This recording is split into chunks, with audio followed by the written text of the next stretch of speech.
Calculus, Unit 3.7, Implicit Differentiation. You're going to find derivatives using implicit differentiation, and the second objective, you'll find derivatives using the power rule for rational powers of x. This is something I probably already introduced you to, but I guess we'll make it official in this section.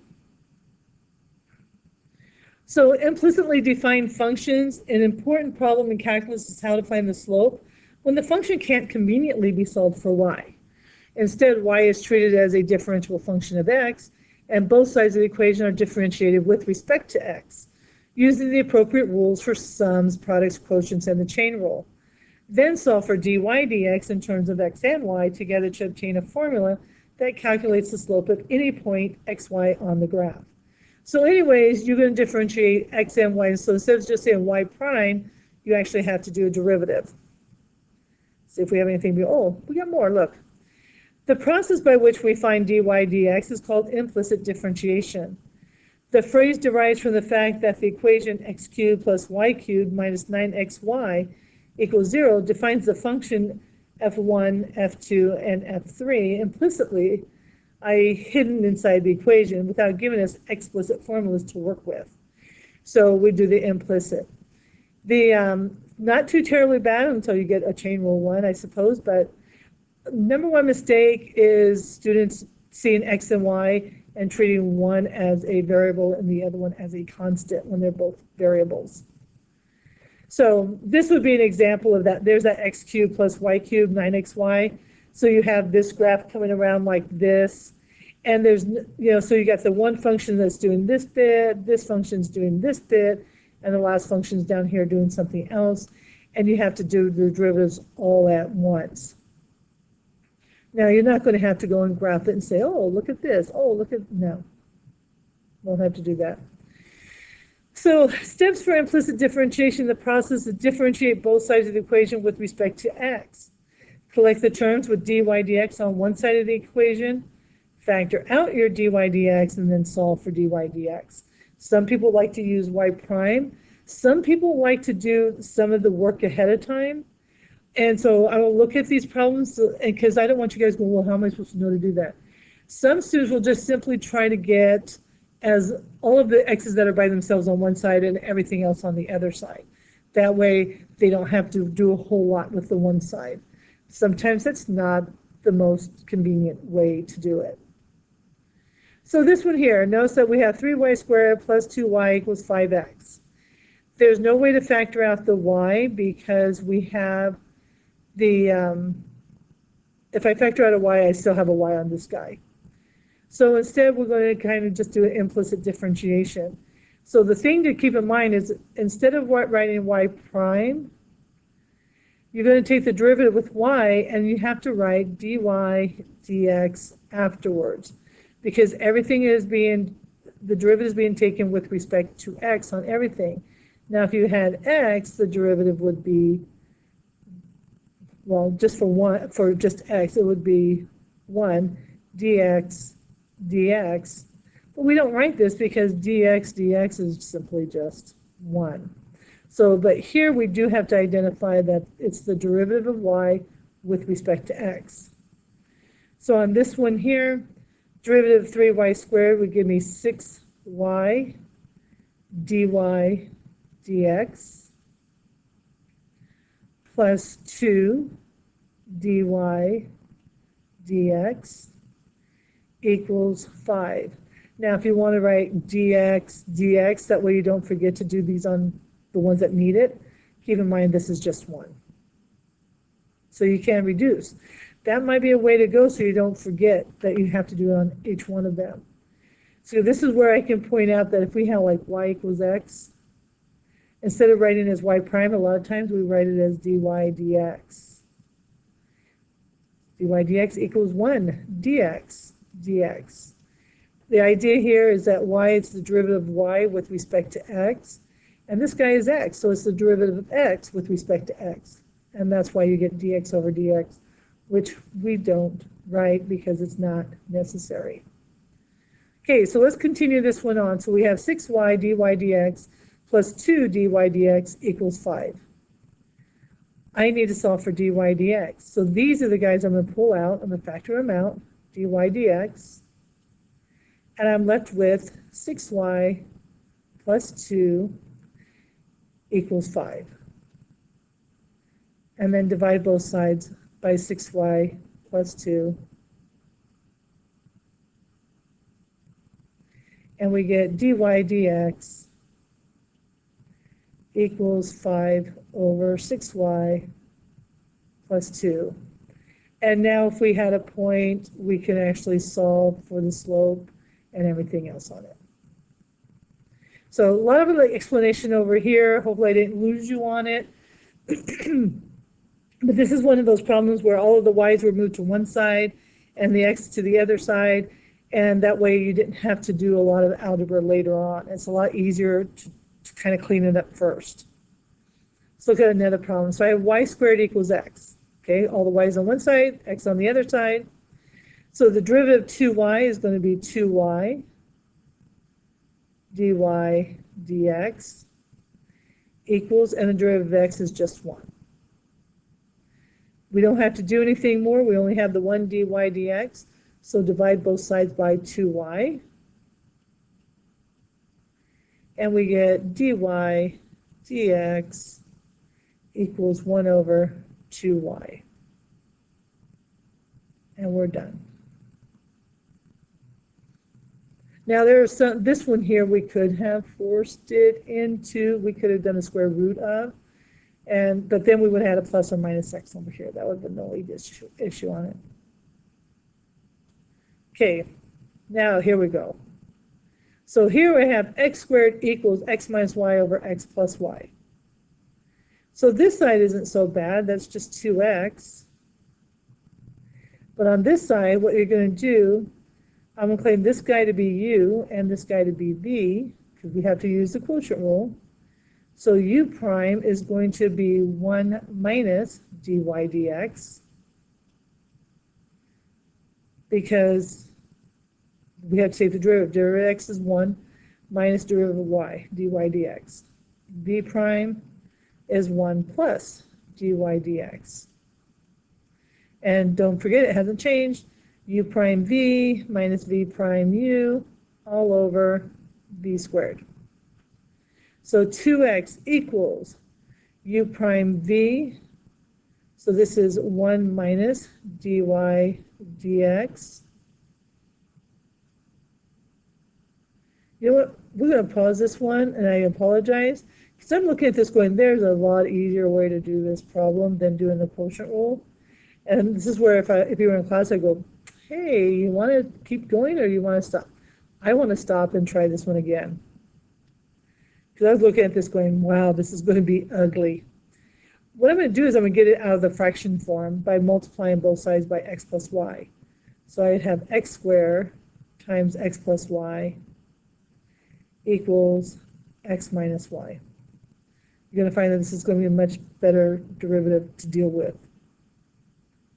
I'm going to distribute the x squared, so I have x cubed plus x squared y equals x minus y.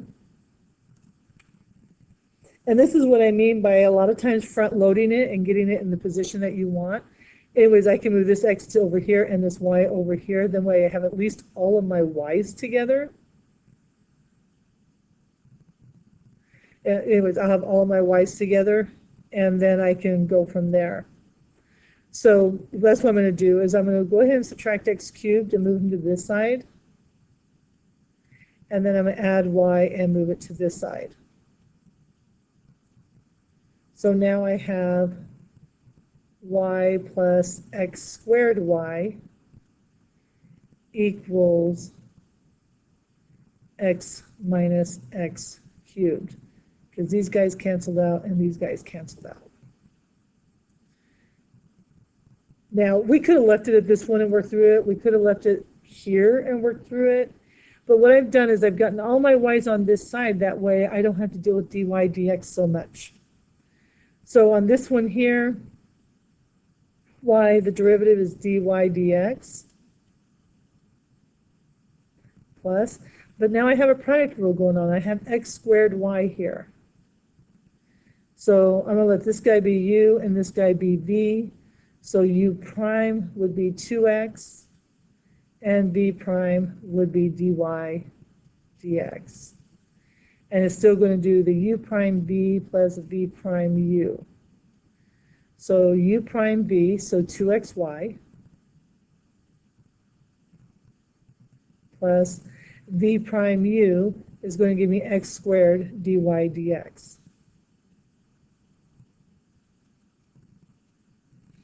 Equals, derivative of x is just 1, minus 3x squared. Now notice this middle guy here does not have a dy dx on him, so I'm going to move him to this side. Minus 2xy, minus 2xy. So we're left with dy dx plus x squared dy dx equals 1 minus 3x squared minus 2xy. Now I have the only dy dx over here, so dy dx equals, not equals, sorry. I'm factoring it out, not solving yet. Once I factor it out, I'm left with 1 plus x squared equals 1 minus 3x squared minus 2xy.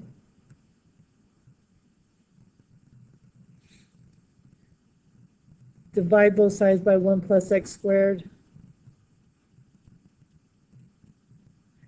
And you have dy dx equals 1 minus 3x squared minus 2xy over 1 plus x squared.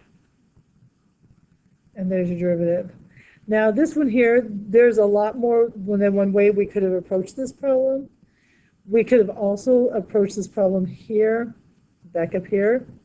Yes, we could have factored out the y, and then we would have had y times 1 plus x squared. We could have done that, and then moved it over and had a quotient rule going on, and no dy's, dx's. You would have gotten the same problem or answer, it just probably wouldn't have looked the same. Is the only way I could have approached that one. There you go, let's go on that. Okay, let's try another example. Ooh, find the slope on a circle. This is the equation of a circle. X squared plus y squared equals 25. It's centered at the origin because there's nothing being added to the x, nothing being added to the y. So it's just asking you to find the slope of the circle, x squared plus y squared equals 25 at the point 3, negative 4. So, not too terribly difficult on this one. You want the slope. So the derivative would be 2x plus 2y dy dx equals 0. Derivative of a constant is 0. Now keep in mind we're looking for the slope, and what letter do we use for slope? We use m.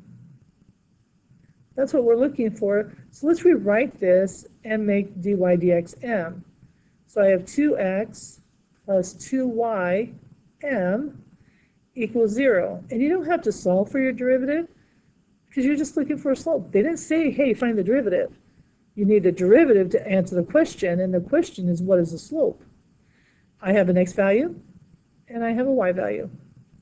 So this is going to be 2 times 3 plus 2 times negative 4 m equals 0. So I have 6 minus 8m equals 0. Subtract 6 on both sides. I get negative 8m equals negative 6, and divide both sides by negative 8. Reduce it, and we get a positive 3 over 4. There is our slope at that point. And you guys can always verify it, because you can always do a circle, centered at the origin. I know this is not the best picture, but 3, negative 4 is down here, and you can definitely see that you're going to have a positive slope over there. So that's something you can do as well, instead of going off of not having a picture. You know what a circle looks like, you know where the point 3, negative 4 is, and you can see that you're definitely going to have a positive slope there. So very good. Okay, so let's find this one again. Show that the slope dy dx is defined at every point on the graph. Guess what they're asking you for? They are asking you for the derivative. And what we have to prove is that there's no undefined spot anywhere on there. So I have 2y over here, I have sine of y over here. You have our choices, leaving it there or bringing it over. I'm going to go ahead and move it over. 2y minus sine of y equals x squared. I'm going to have to move them over eventually, so let's do it before we have dx dy attached to them. So we do the derivative here, 2y. So derivative 2y is 2 dy dx minus sine of y. The derivative of sine is cosine. Cosine of y. Don't forget the dy dx. I put it in front so that I know it's not part of the angle. Equals 2x. Derivative of x squared, 2x. I have a dy dx, I have a dy dx, so let's factor those out. Dy dx. If I take it off of this guy, I'm left with 2 minus, and if I take it off this guy, I'm left with cosine of y equals 2x. Divide both sides by 2 minus cosine of y.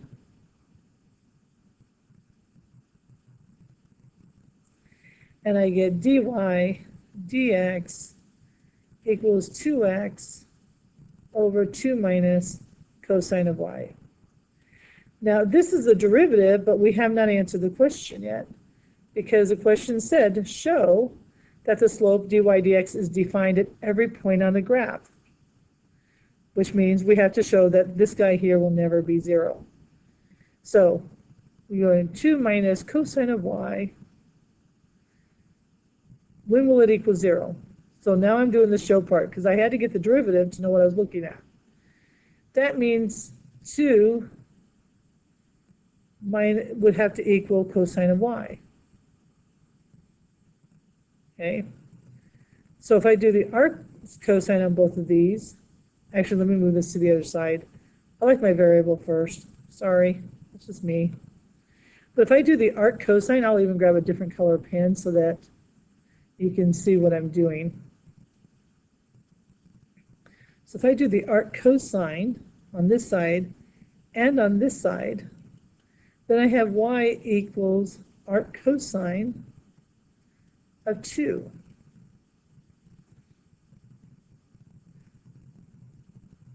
But there is no value of y.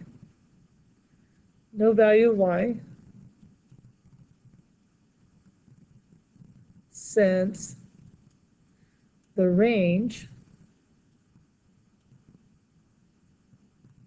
for cosine is -1 to 1. 2 is outside the range.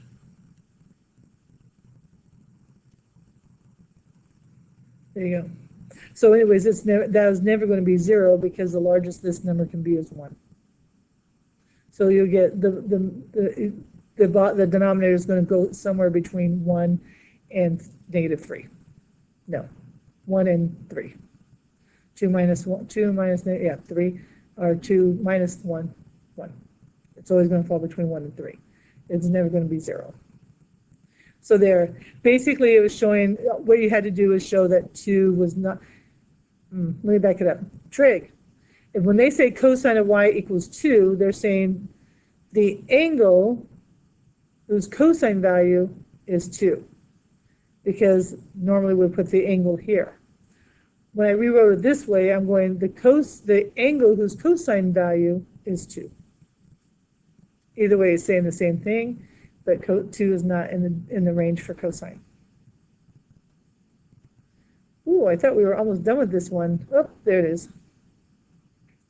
Okay, last one. Find where the slope of the curve is defined for this. So not a whole lot we can do with this guy. We can't pull out an x and without leaving an x. We can't pull a y out without leaving a y. So product rule it is, and we have it twice. Product rule on this guy, product rule on this guy. So for x squared y, I'm going to let u equal x squared, u prime, 2x. V equals y, so v prime equals dy dx. So u prime v is going to give me 2xy plus, this is going to be x squared dy dx, minus, and then this guy's going to go in parentheses. Now we do the other half. So I got xy squared. So u is going to be x, so u prime is going to be 1. V equals y squared. V prime equals 2y dy dx. And this is a reminder, it's u prime v plus v prime u. So u prime v is just going to be y squared plus, and multiply this way, we get 2xy dy dx. 2xy dy dx equals, and the derivative of a constant is 0. Okay, so we got a lot of cleaning up to do. The first thing I'm going to do is distribute that negative through.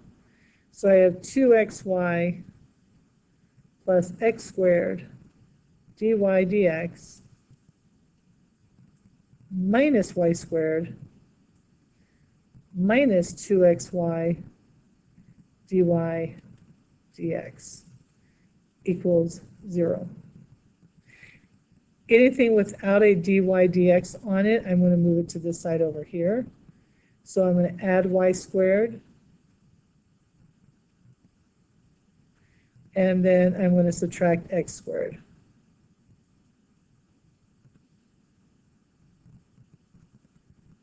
Oops, that's not the one I wanted. That one has dy dx on it. That's okay. We live and learn. The x squared has a dy dx on. I can't move him yet. It's the 2xy I want to move. Minus 2xy minus 2xy. So these guys are going to cancel out, and these guys are going to cancel out. And notice I'm only left with dy dx.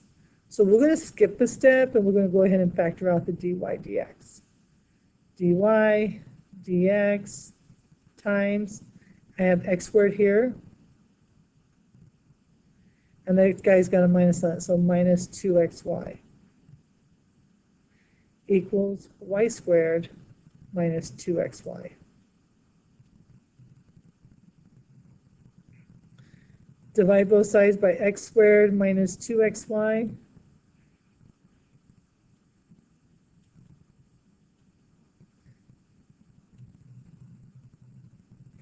And we get dy dx equals y squared minus 2xy over x squared minus 2xy. And there's our answer, but I don't think we answered the question.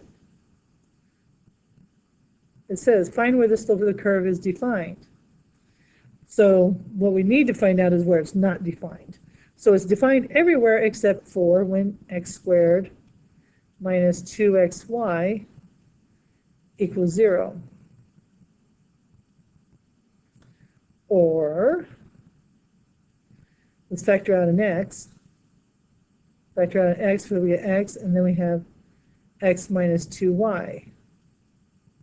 So it's not defined when x equals 0 and when x minus 2y equals 0. We can continue this one on until when x equals 2y. So it's defined with all real numbers except x cannot equal 0 and x cannot equal whatever 2 times y is. So, I can't just say, oh, well, if we put in 4, then y can't be 2. Well, okay, as long as that's how it works out. So x cannot be 2 times y.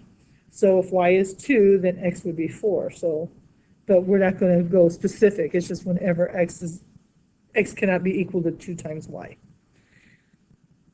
That's when so that's what we're looking at. So it's defined everywhere except, can't say in these two spots.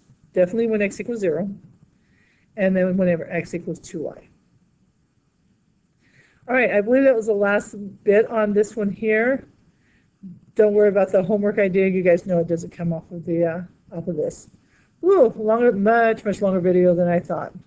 Good luck.